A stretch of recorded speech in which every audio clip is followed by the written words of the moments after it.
Dude, so I'm here with Rich. I think you have a massive business, but I think on social media, maybe a lot of people haven't heard about you. So I'm super grateful that you were able to take some time and come down here, man. Yeah, definitely. Thanks for having me. I appreciate it, Oscar. Yeah, dude. So I mean, the story is kind of like, the podcast kind of like sharing your come up story. So like, I see you posting and you're like, dude, yeah, if you're an agency and you're not even at 250K a month, just do this. And to me, that's like massive, like a good month for us is like 80. Like, so, I'm like Right. 250.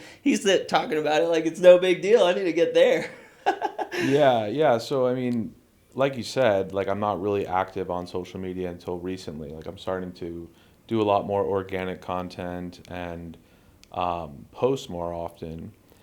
So my strategy has always been because I'm a direct response marketer, right? So I've always run ads. Yeah. I don't need to post a lot of organic content. I'm not saying it's bad. Right. Like obviously I'm doing it now because it's a channel that I've been neglecting for 7 years. But ads have always just done well for me. So like I just put together ad copy and video ads and regular ads on all the different platforms. And one of my mentors is Dan Kennedy, who's like the original direct response marketing guru. And he says like whoever is willing to pay the most to acquire a customer wins. Right. Because like yeah, organic marketing and social media and posting and all those things is great, and it's like it takes time and it takes money to put that together, but like basically you're just attracting customers to you and there's no like cost, right? Once you Right. get your organic stuff really pumped in or pumped out. But with ads, like you have to pay to acquire a customer. Right. And as long as you're paying a reasonable amount to acquire a customer, well, that's like an ATM machine, right? You just Right. keep putting in more money and you keep spitting out more customers. So Right. that's always been my philosophy. And it's why I'm not really known on social media that much, especially in the solar industry. Right. People don't really know who Rich Feola is, but they know who Solar Exclusive is because we've Right. built a brand around all the ads. And plus, like if I ever wanted to exit in the future, like if I ever wanted to sell Solar Exclusive to like a big solar company, I don't want it to be all about me where I'm the only, like everyone thinks Rich, they think Solar Exclusive, like they're Right. inseparable. But if I build a brand, then that's something that's sellable. That's an actual something that could be beneficial to a solar company who wants to recruit dealers or sell leads or all those things. Like you look at like Clean Energy Experts, they're owned by Sunrun. Right. So Sunrun bought Clean Energy Experts a number of years ago because they saw value in acquiring a lead generation company to be able to recruit more dealers Right. and sell leads and really be in control of one of the largest lead gen companies so that they could, profit off of that. Solar Exclusive isn't the largest lead gen company like in the world in the So solar we say space. we say that we're the largest independent marketing Okay. agency. So like, marketing agency. So like Clean Energy Experts isn't really a marketing agency. They're I more see. of a lead vendor, but they're also owned by Sunrun. Right. I mean, Do they're they huge. only do solar, or they do like any type of leads? I'm not sure. I think Clean Energy Experts specifically is solar, but Right. maybe they do other leads too Right. under other brands, but I'm not that familiar. But they're very large, but they're owned by a parent solar company. Right. Which kind of brings into question like, oh, can I really trust like the leads I'm buying because technically they're owned by like a competitor, Right. right? I mean, I'm not saying they're doing shady stuff, but it's just like it's an extra level of lack of transparency that you don't need. Right. So we're completely independent. We're not owned by a solar company, and we're the largest marketing agency in the space.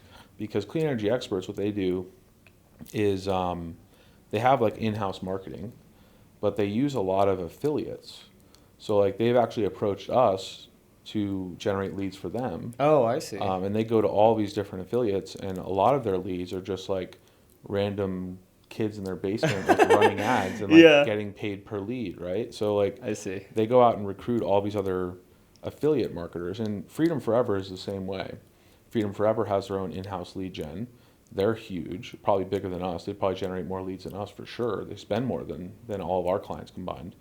But they're a parent solar company. They're not independent. Right. And they hire affiliates too. So they have dozens upon dozens of people who are all, sending them Generating leads. traffic. Yeah, generating traffic. So it's not all just centralized. Whereas ours is all centralized. We're independent. We're not owned by a solar company.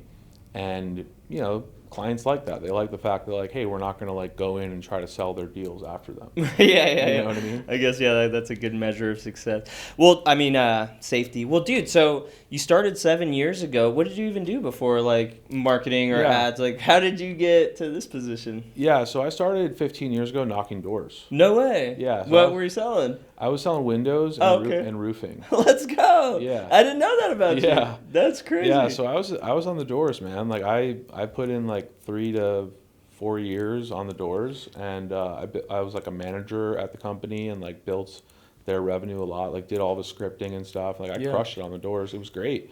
You know, I was a young kid in early 20s and making 6 figures. My parents were like, "How are you doing that?" Knocking doors. Yeah. You know? And I was just setting appointments. I wasn't even selling at first. And then I became a financial advisor. Oh, no way. Because my dad was like, "Hey, you got to get a real job. Like, you're about to get married. Like, you're going to want to have kids." And I was like, "Yeah, you're right. I should probably like stop knocking doors." So I became a financial advisor. But then I found out that financial advisors have these archaic marketing strategies. Yeah, they're like annuities and just like different financial services, right? So they invite people to dinner seminars. So we would like send out these mailers and invite people to like Ruth's Chris Steakhouse. Oh, wow. And then like try to convince them to invest with us. And like I just got tired of Yeah, that that's OG.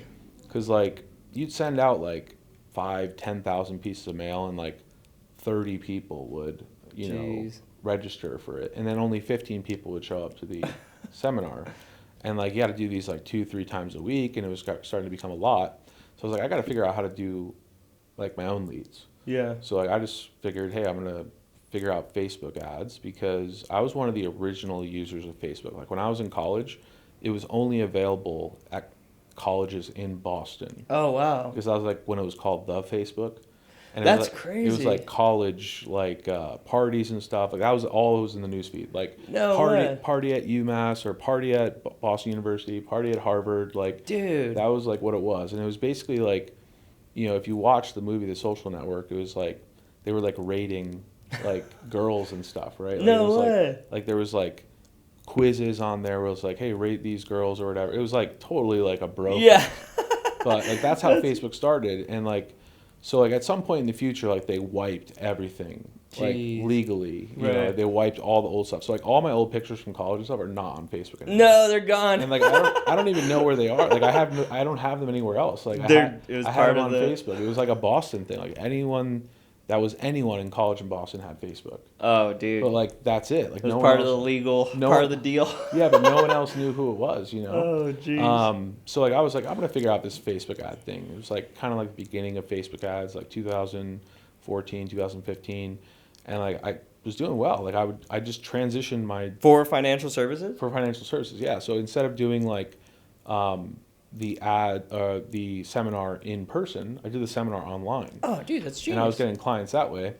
And then other clients of mine who were business owners were asking me to run ads for them. So I ran ads for like dentists, mortgage brokers, realtors, and one guy was a solar company. And he tripled his business in like a year. And like he told me like his whole like financial structure. He's like, I make like 10 to 15 grand per deal because I do the installs myself. And this was like back when New Jersey was like a brand new solar market, and like the SRECs were like crazy. That's wild. And like it just blew up. And so I was like, you know what? Like there's way more of an opportunity in the solar industry than there is in the financial services industry. So then I built Solar Exclusive, and this was, what year was this? Like 14, This 15? was 2016, 17. Okay. Yeah. And so I launched Solar Exclusive, and like we just started like adding a ton of clients. But then we went through the ringer because it was like not every market was as easy as New Jersey at that time. Wow. Now New Jersey's a tough market to generate leads in because it's been so saturated. Right. But like back 7 years ago, it was like easy. Right. No one knew about solar, and it was like the SRECs were insane. So and interest rates were at like 0. Yeah, it was like so 0.9 was what it was. Yeah. So like it was just like bonkers, like how good it was.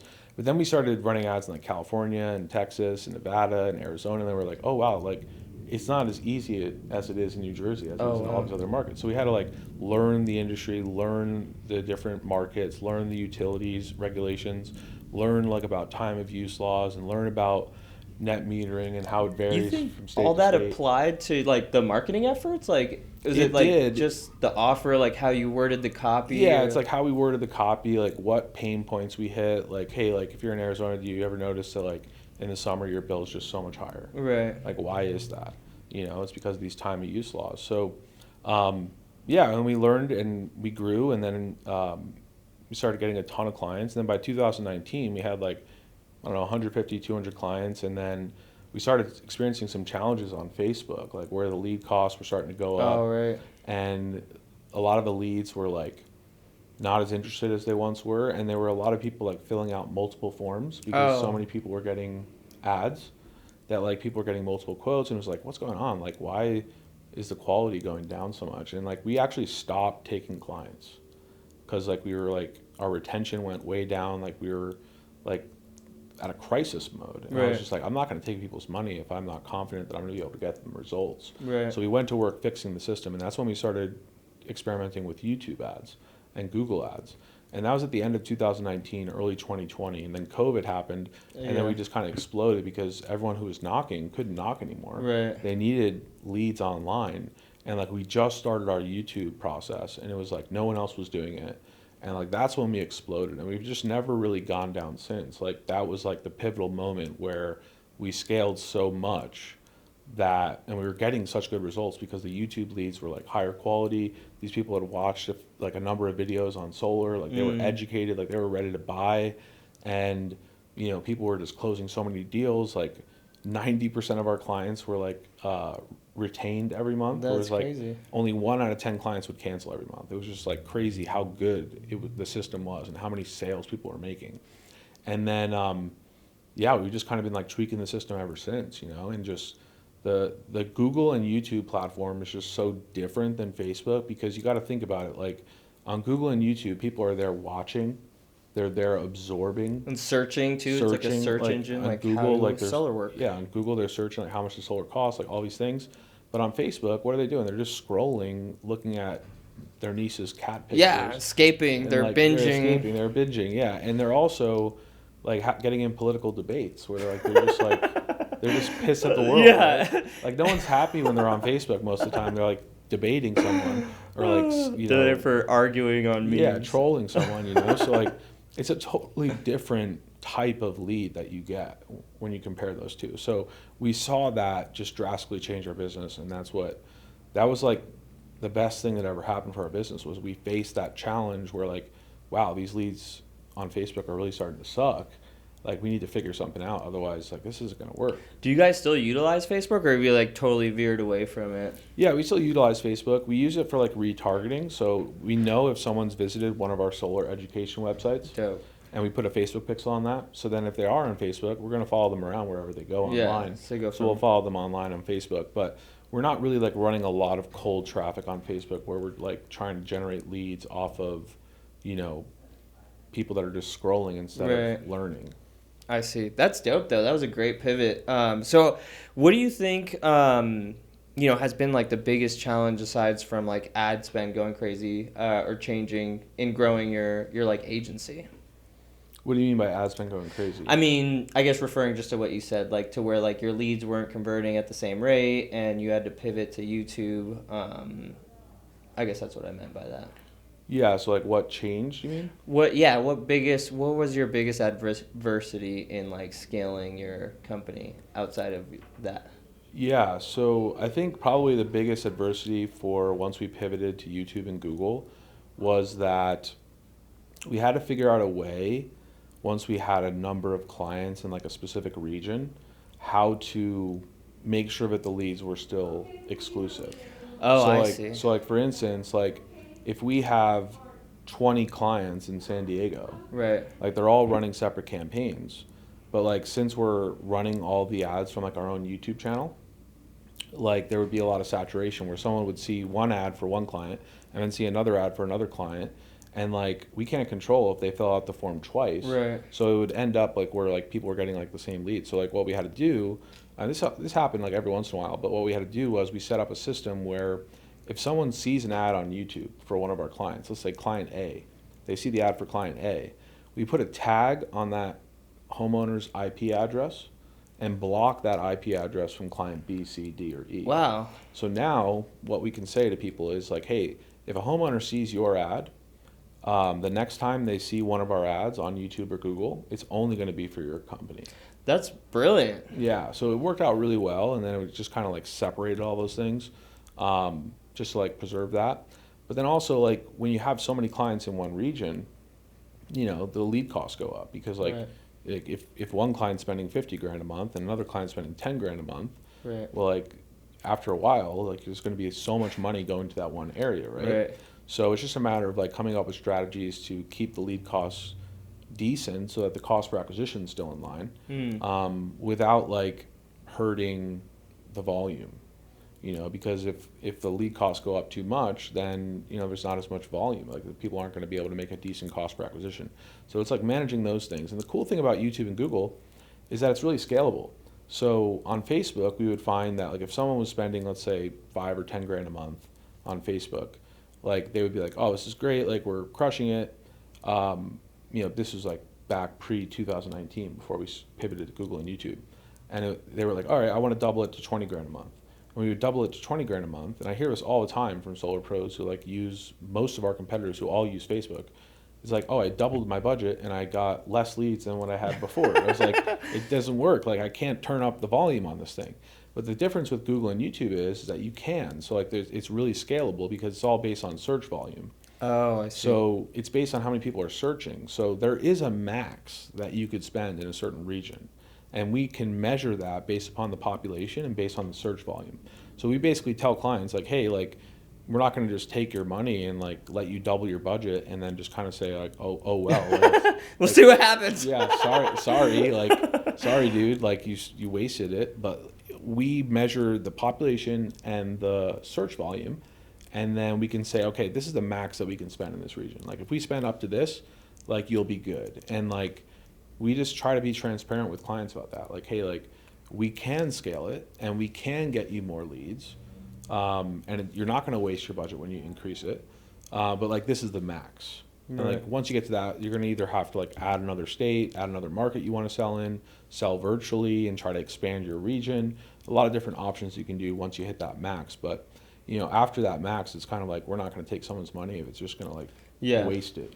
Yeah, that's dope. I mean, that's dope that you take so much. You just take care of your client. You know what I mean? So I've never bought like solar leads or anything, so I don't know how that really works, but it seems like you're killing it. And what you talk about, so okay, I want to pivot a little bit back. So you went to school in Boston. That's where like did you grow up there? Are you from Vegas? Or? No, I grew up in Jersey. Oh, okay. So that's where I knocked doors and stuff. After college, I went and got a marketing job knocking doors. But I grew up in Jersey and I went to college in Boston. I went to a prestigious music conservatory.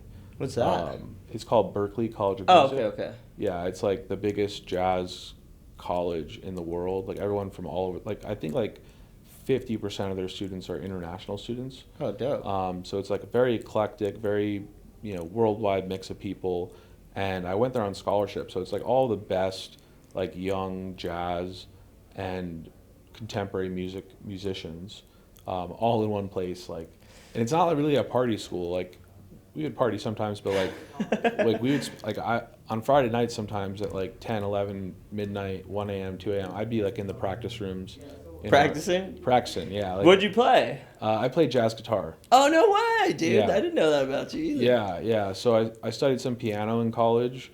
I had to learn jazz piano like for some of my classes, but I studied jazz guitar primarily. And I was like, it really taught me like discipline, Really? Like in anticipation of like going to that school, like I got a scholarship. I went to like a guitar camp that was held by the school with like 650 kids. I was like 16 at the time, and I got one of the 4 scholarships that they gave. No way. Yeah. Dude, that's sick. Yeah, it was sick. So like I already knew I was going there because like I got this scholarship when I was 16. Yeah. Well, I guess I'm not going to really care about school anymore. Like, and I just got into like the music zone and like became like really disciplined with my craft and studying and practicing and stuff like that. Did you ever try to take that as like a career or like just take that further? I didn't because when I was in college, like I had this like immense like religious experience where like I became a Christian and like I wanted to be a pastor. And I decided not to be a pastor because I really felt like God told me not to become one. Because I had a conviction that I never wanted to ask people for money to like fund my religious efforts. Yeah.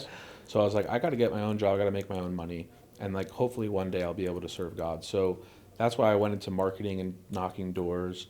And now, like 20% of our profits from Solar Exclusive, we send overseas to That's Asia. sick, dude. And we've funded hundreds of missionaries, built hundreds of churches out there, Dude. and like provided clean water, like That's so electricity, stuff dope. like that. Yeah, it's so sick. So What? like, it was like such a like God thing. It was just like, hey, don't become a pastor because I have something better for you. Now, like I've helped like hundreds of pastors plant churches in Asia. Dude. So like it's like, you know, that's a wild thing to look back on and just be thankful to God and grateful for. Is that like, you know, I listened to God's voice. I like knew that like that wasn't the route He wanted me to take, but at the same time, like if I'm gonna make my own money and like support people overseas to build churches, like on a musician's wage, that's not gonna happen. Unless you're Drake, bro. Yeah, unless you're Drake. Yeah. You could have been Drake, the jazz Drake. Started from the bottom, now we're here.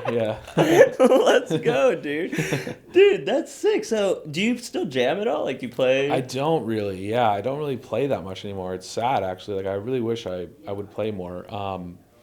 You know, I want to. Dude, you're a I just- chillionaire, bro. Yeah. It's a chilling place of music. I know, like I do, but like I read a lot. I like spend a lot of time with my family, and like I don't know. I've just never really like connected with other musicians. Like music is for me is more of like kind of like it's like a group effort, right? Yeah. So like I never wanted to play like solo guitar or something Yeah. like that. Like I could do some of that. I have an album on Spotify. It's like solo guitar, Let's go. Christian album, but like I put that out like 10 years ago. But yeah, it's like if I was to be in a band, I think it would inspire me to play more. Yeah. Like if I was in a jazz band or a rock band, you know, that would like inspire me to like practice more and like play out. It's definitely one of my goals to have. But Sick, we've just been dude. so busy with the business. Just working. And like now growing my family, I have a, you know, almost 4-year-old daughter, and we like travel all the time. Like we have a beach house in Malibu, Nice. right down the street from Beyonce and Jay-Z, and we love to go there. Like we spend a lot of time there, so we're always back and forth between Vegas and Malibu, and it's just like, you know, I don't have the time to like go find bandmates. Yeah. I mean, I'm doing bigger things with my life, bro. Yeah. So, Yeah, what brought you to the West Coast from Jersey? Tax savings.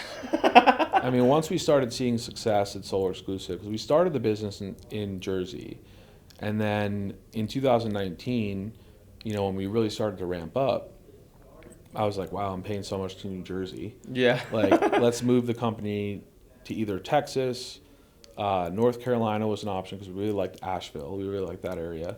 We were thinking Asheville, Austin, Texas, or Vegas. So we visited all three places. We didn't want to go to Florida, even though they have no state tax. It was just everyone from Jersey goes to Florida. Oh, and really? Like, it's just kind of like nothing against swamp. Florida. Like there's nothing against Florida. Like it's just I can't stand like the humidity. Yeah. You know what I mean? So like I prefer Vegas, and like we still get a hot. little bit of the Four Seasons, you know. And so we came to Vegas to save money on taxes. So we converted the company from Jersey to Vegas, and like basically relaunched the company under a different name. That's when we changed it officially to Solar Exclusive LLC. And then yeah, we don't pay any state tax anymore. So. Let's freaking go. And we love Vegas. Like it's a great place. Like, you know, it's growing, and you know, it's we've met a lot of cool people here, and we love our neighbors and our community, and it's always great because like even though we don't live in Jersey anymore, all of our friends and family want to come visit. There you go. It's like Hey, let's go to Vegas, visit, you know, Rich and his family. So it works out. And then we moved my wife's parents out here to Vegas. Oh, so sick, dude. we got them a house, and they live, you know, 15 minutes from us. So it's great for like taking care of our daughter when we need it That and helps, stuff, dude. you know, when our nanny's off or something. But like, it's just like I want to eventually move like my whole family out here. I'm trying to get my parents to come out. Now. Yeah, but how come they don't want to come? They're like, It's just kind of like, you know, they're set in their ways. Like they like Jersey. Some of them are still working a little bit. So like once they retire, I think they'll miss not being around their grandkids and want to come out. You gotta come out, man. Yeah, exactly. That's sick, dude. Well, so you have Solar Exclusive, and I've seen you also have Advisory. How did that come about? Yeah, so with Advisory, that was born out of During COVID, when our agency really grew, at the end of 2020, I was like, wow, like, we really changed a lot of things when it came to our agency structure, because before 2020, I had like salespeople and then I had customer service people, and like a lot of our clients didn't like getting sold by a salesperson and then getting passed off to a customer service person. Yeah. So I changed up the model so like my salespeople stayed the customer service people. So they built like a long-term relationship with our clients and took care of them and like helped them through like their challenges with the campaign and all those things. And by pivoting that, that's what like really helped us grow, in not only with COVID but also with that. So that's something that's unique for agencies, marketing agencies. Not a lot of agencies do that, like none do it. Yeah. And I kind of learned it from the financial advisor model, because financial advisors get like a residual commission when they invest with people, from my background as a financial advisor. So I just have my salespeople get a residual commission. So like, for instance, like we had this one client in Solar Exclusive. He started out on like a really low budget, like 1,500 a month. And then he scaled to like 250 grand a month. Oh wow, that's a Like, big jump. killing it, like, just selling virtually completely in like 10 different states. And he was just murdering it. And my salesperson originally, like, he would have made like $1,000 on that sale. Yeah. But like by pivoting this model, he made 300,000 in commissions. Wow, just from one client? Just from one client over 3 years. And like he built like a really good relationship with that client, and like that's why the client scaled so much, because he was focused on the client rather than Right. him just getting passed off to a customer service person. And who knows if that client would have ever done that. Right. So agencies don't think that way. So I'm teaching other agencies how to do that, how to like restructure their team so that they're really focusing on their clients and focusing on their better results. And so in 2021, I just kind of launched this ad and this funnel where it said like, hey, like I put together like this short mini course. It's $197. I'm going to donate all the proceeds to charity, because like I don't need the money. Right. My agency's crushing it. I don't need the money. Just here, agency owners, there you go. All your money's gonna go to charity. And like I did that, and like Alex Hormozy bought it. That's crazy. Joel Irway, Rob Bailey, all these like big names in the marketing and agency space.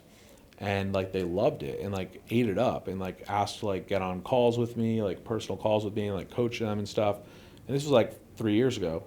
And then I just kind of like shut it off, because like it was starting to get to the point where people were like asking a lot for my time, and I Right. needed to focus on the agency. But then recently last year I relaunched it in a different version of the program, and it's just kind of running like in the background, just That's helping sick, dude. agencies grow. So Do you it's still been donate really all cool. the proceeds? No, we don't donate all the proceeds now because it's like high ticket. Oh, okay.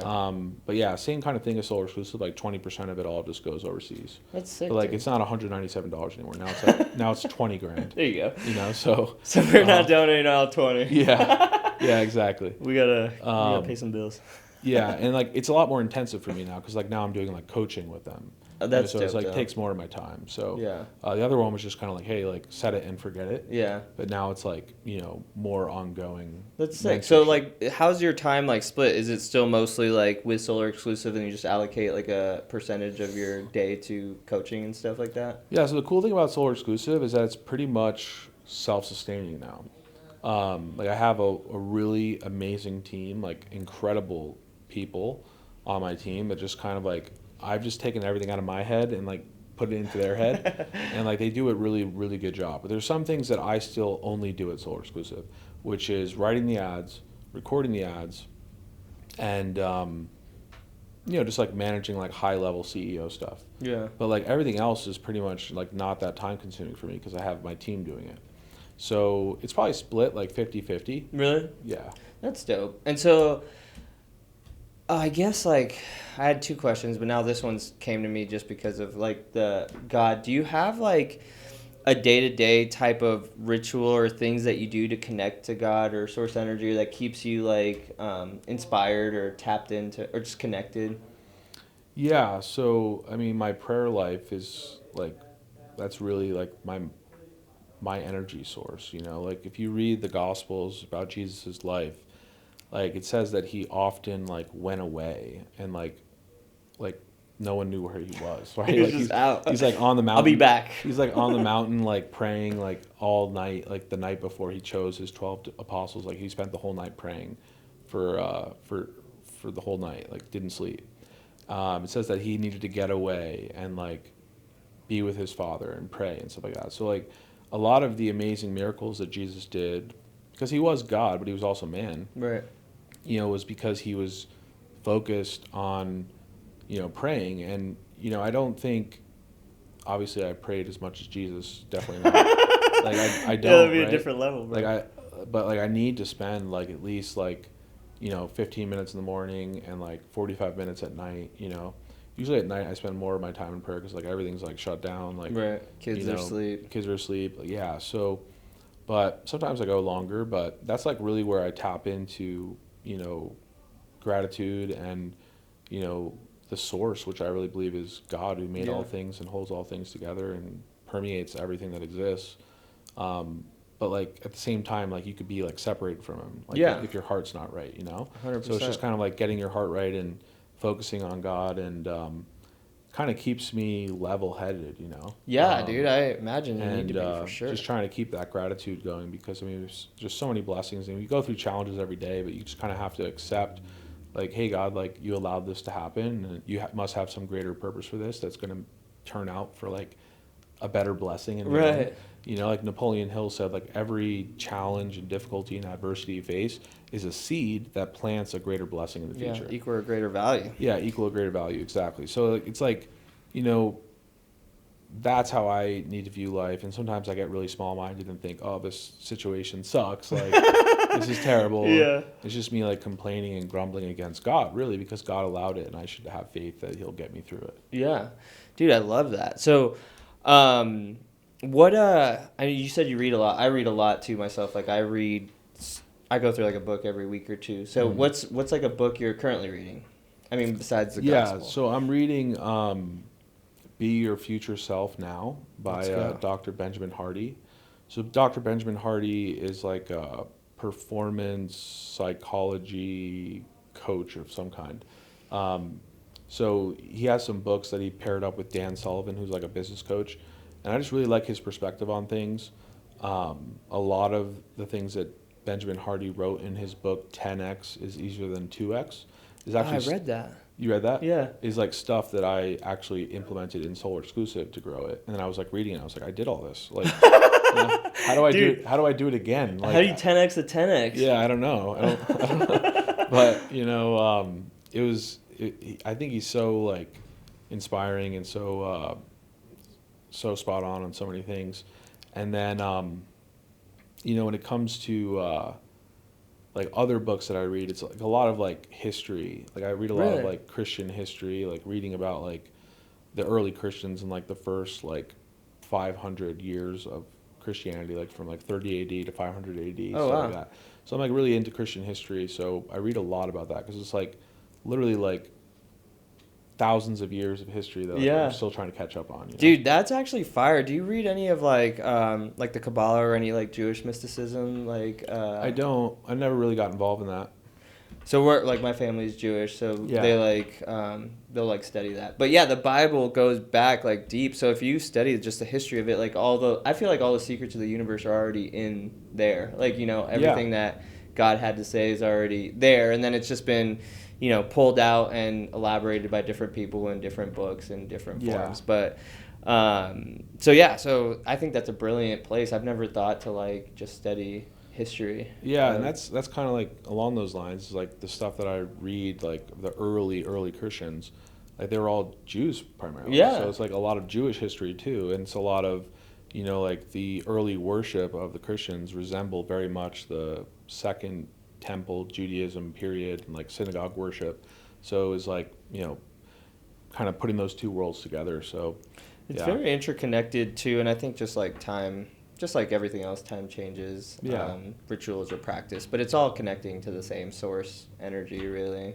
So that's dope, dude. I didn't know that you were so involved in like your faith and stuff. I guess I don't really know you at all. Like, I'm getting to know you now. I didn't know you were a killer on the guitar. So Yeah. I guess all I knew was Solar Exclusive, and that I shot that one time with you and Jake, and that you're the big sponsor at SolarCon. So Yeah, we're super stoked for SolarCon this year. I've got like some really big stuff to announce. So we're doing like a total like free trial right now for the whole month of April. that's sick. So like any solar pros who are under like 50 to 100 deals a month, like they can just test drive our system for free for 30 days. If they don't make sales, they can cancel anytime. That's sick, And like, dude. because we're just so confident that we can get good results that we know that like a high percentage of people are going to be like, all right, this is working. Like I'm just Yeah. going to continue. So like we're doing like crazy offer for that for partnering with SolarCon. And then we also are doing for like the people that are doing 50 to 100 deals a month, we're giving away like everything as far as our entire marketing system. So for clients who buy into this, we'll actually plant and build an in-house marketing team in their business. I saw you post about that. I think that's genius. Yeah, so basically we take the $140 million worth of data that we've built up in ad spend. We can actually transfer that data into someone's account. So we're literally going to transfer the $140 million worth of data No into way. the solar company's account. That's crazy. So that it basically like, imagine like you were trying to get from New York City to LA, but you were walking there. Like, take a long time. It'd probably take If you started from months. $0 in ad spend, try Yeah. to build your own in-house marketing team, it'd be like really slow. Yeah, because you have to learn all that data, right? Yeah, you have to acquire all that data over time. Not only just learn how to run the ads, but also like acquire the data.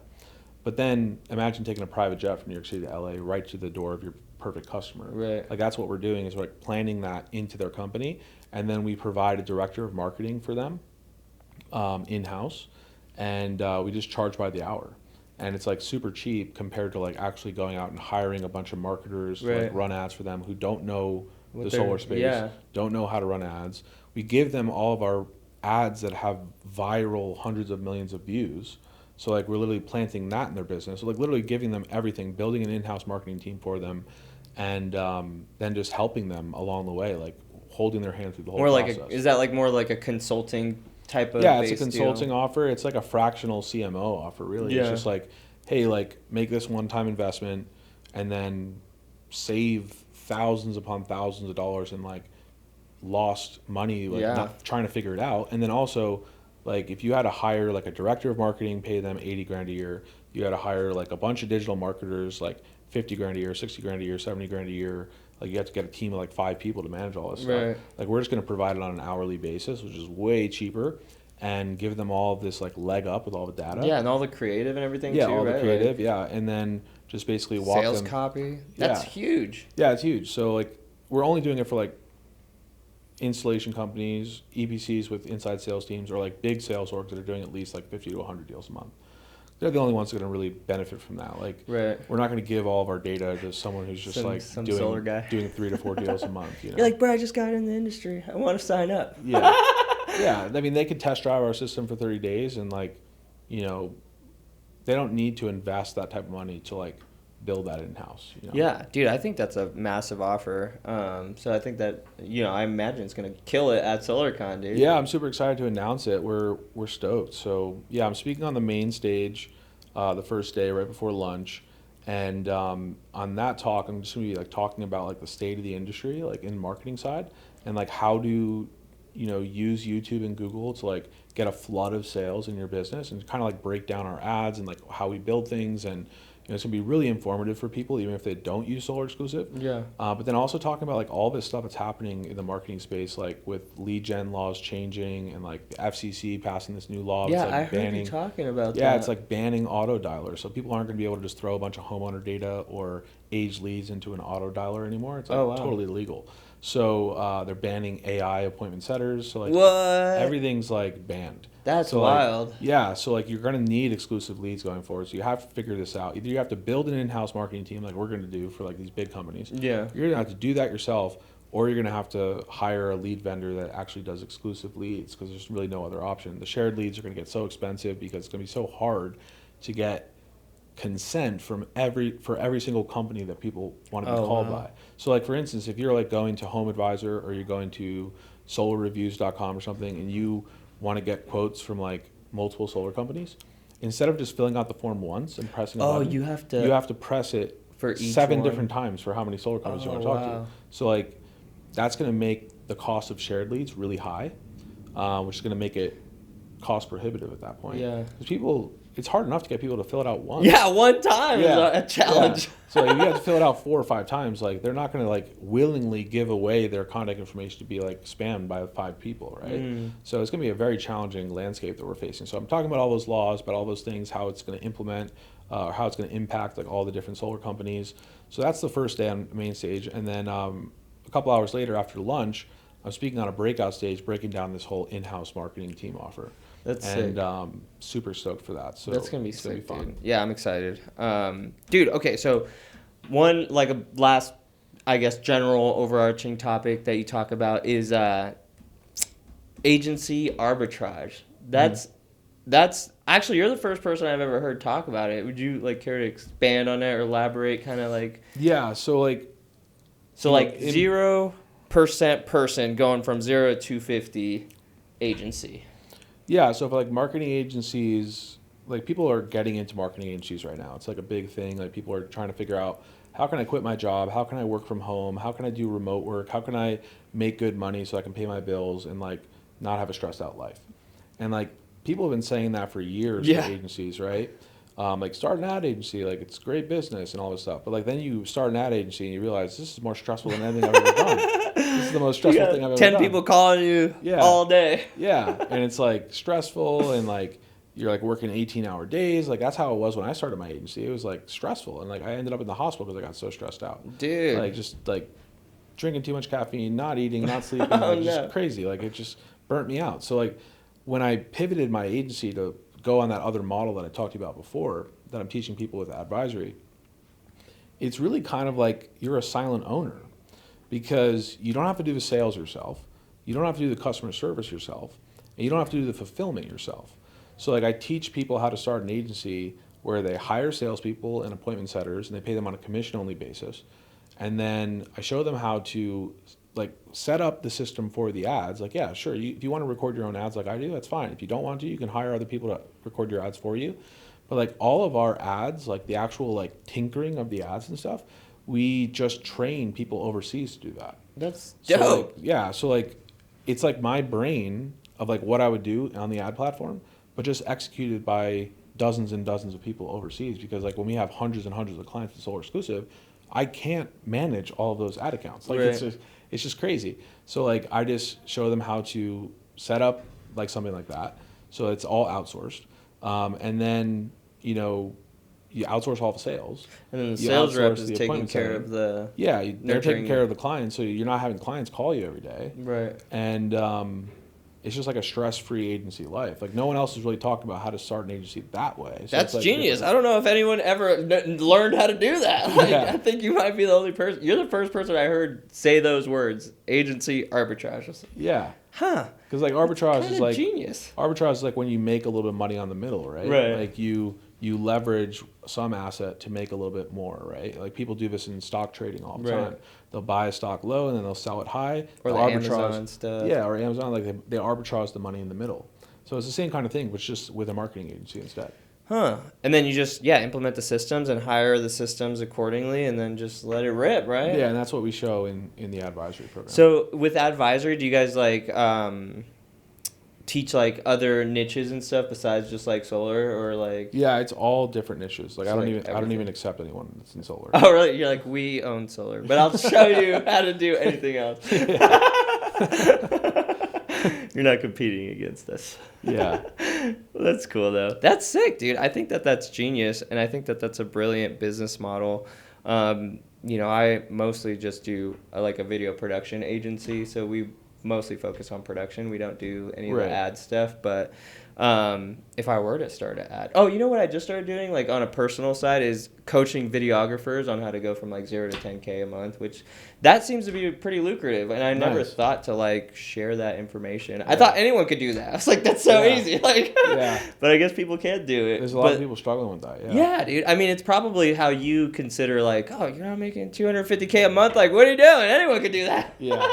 So it's like the same, I guess, like levels of mentality. So if you were in my position, how would you get a video agency to 250K a month?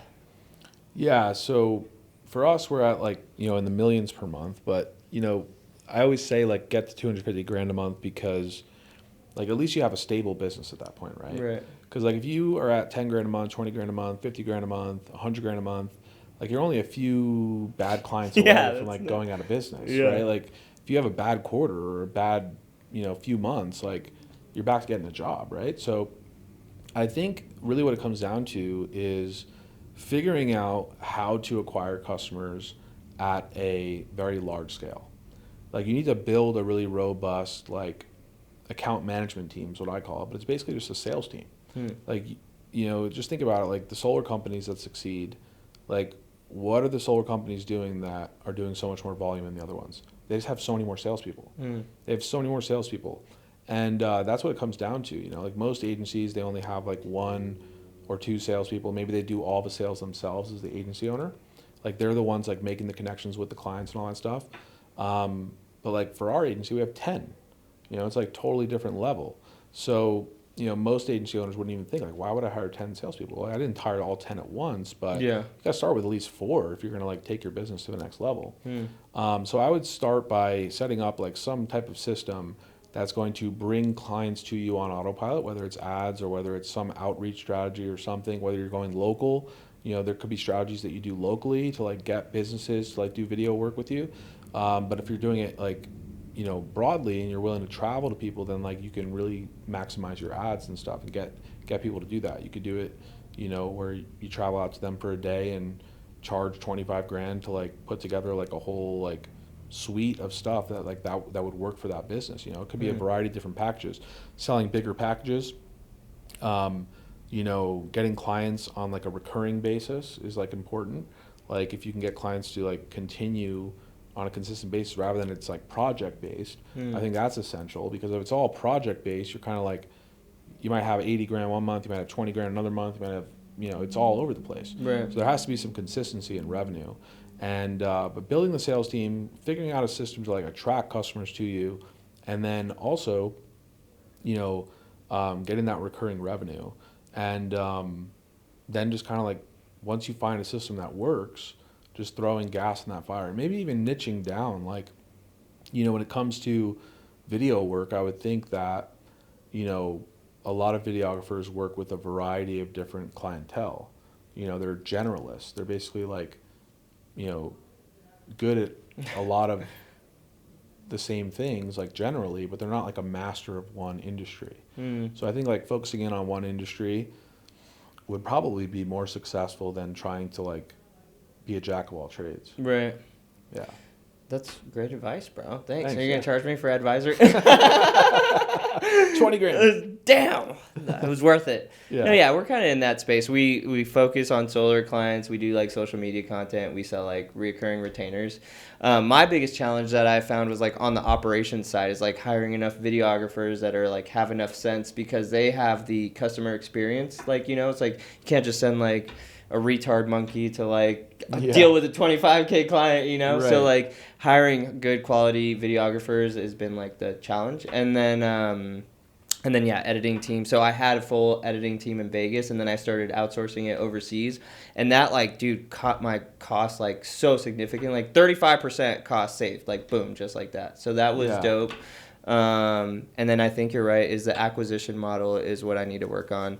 And then just, you could always hire more videographers, just like even train them. That's one thing I started doing, is like running through a whole training, like having them go through a course that like shows them how to deal with the client, what to do, like how to export their footage, like literally step by step. So like systemizing their training also, I think, will help, instead of looking for like unicorns. It's like just train a guy, Yeah, so. this is just something off the top of my head. I don't know if it'd be viable, but like I would think like here in Vegas, like there's so many people like with I mean, the school system is like 49 out of 50. Like Yeah, it's it's the not worst good. school. It's like the second to worst school state for school. Well, what are you gonna do with your daughter for school?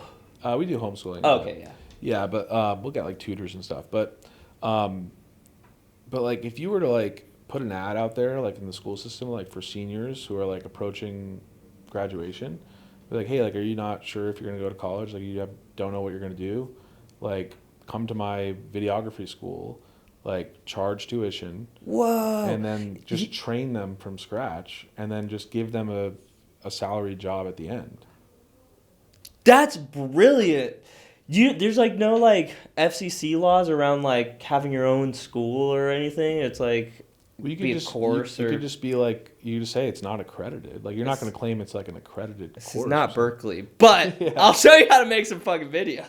Yeah, so you just make it like kind of like an apprenticeship, you know? Wow. Where like you could even have like a bunch of interns, like where it's like an unpaid internship for a period of time. Oh my goodness. And you utilize them, and then once they graduate from that internship, it turns into a paid gig. Wow. And then if they don't, like if they didn't make the cut, then they just paid for your school and they're out. And like even still, like, you know, they're not going to stay forever probably because like they're just right out of college. Like they may not want to pay them like, you know, so much. Full, yeah. You know, but like they learn like valuable skills that they can take for the rest of their life and grow their business with. Yeah. Dude, that's actually genius. I'm gonna write that down before I lose it, or it's recorded, but I still need to write it down on my task list because I'll lose it, dude.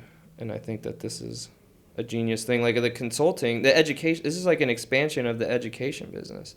Right. School, high school kids. Sick, dude.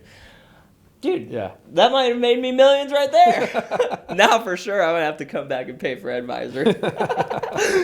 Dude, I love the way your mind thinks in like scalability, and I think that like people get, including myself, you're only really limited by your own beliefs of like how big you can make something, and I think that you've grown Solar Exclusive so big that your way of thinking is very like already at a high scale. Like you're I feel like just that idea, you're able to conceptualize like a scalable thing, like a little seed that could just grow so big. Yeah, well, there you go. There you go, bro. 20K. Oh man. Well, you need to start a podcast. I gotta come on yours, dude. Yeah, let's do it, man.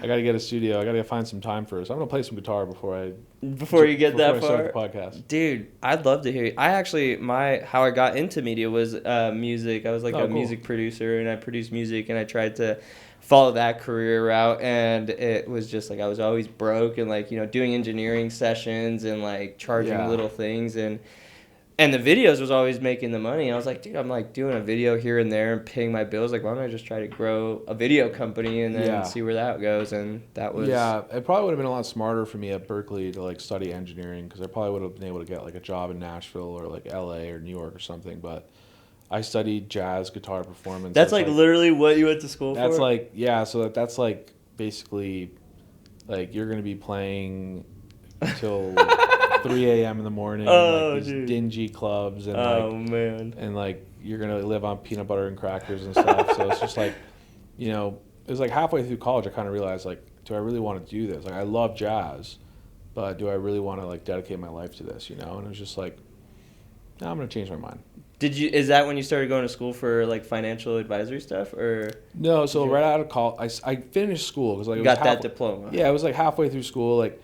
None of my credits are going to transfer anywhere. Like I'm like studying jazz guitar, you know, like I'd have to start over from scratch to go to school again. I'm like, I'm not going to go into debt. Like I have a scholarship here, and like, so I finished my degree, and then I just went like, all right, well I got to make some money, and went on Indeed and saw like this marketing job, and it was like, if you were like, you know, like I was a waiter in college, like, you know, to make extra money. It was like, if you're a waiter, you have like good personable skills and stuff like that, like come check us out. Like teach you how to have a marketing career. Yeah. And it's like I show up and they're like, all right, we're gonna be knocking doors. You're like knocking doors. And I'm like, wait, I didn't sign up for this. Like it's like, yeah, well, this is what we're doing. And they trained me on knocking doors, and that was actually for like selling cable. So like I was selling Verizon, switching people over to Verizon Fios. Oh, dude. And then like 3 weeks into that job, some other kid was like walking down the same street as me, knocking doors. He was like, hey, what are you knocking for? I was like, Verizon. He was like, oh, I'm knocking selling Windows. You should come work for my company. They pay a lot more. Like I made like $80,000 last year. And I was like, oh, dude, let's go. And then like little did I know, he got like a $2,000 bonus for like referring for bringing you on. For bringing me on, yeah. But like it was great. Like it was a great company culture, and like just door knockers, and it was like totally changed my life. And it was like, you know, that's how I got into the marketing thing. So I just like talked to so many people at the door, and like I crafted my own like unique script and like trained the whole crew on it. That's crazy, and like dude. it was like, yeah, it was amazing. So it was good good experience. Just like going back to there's a lot of solar lead gen guys out there who are just like, you know what, like door knocking's the devil. Yeah. Like door knocking sucks. Like I never say those things because like I'm a door-to-door guy myself. Like I can't. That's right. Like, I'm part of the door-to-door tribe, right? So like I'm not gonna knock door knocking. Like I'm gonna say like, hey, like it works. Like it's just that at some point, if you don't want to knock 6 days a week anymore, and you don't want to be away from your family, and like you want to go back to like knocking 2 days a week, or maybe just knocking around the sales that you get from online appointments, right? Like you could have a much more stable life than when you're bringing clients to you that are knocking on your door.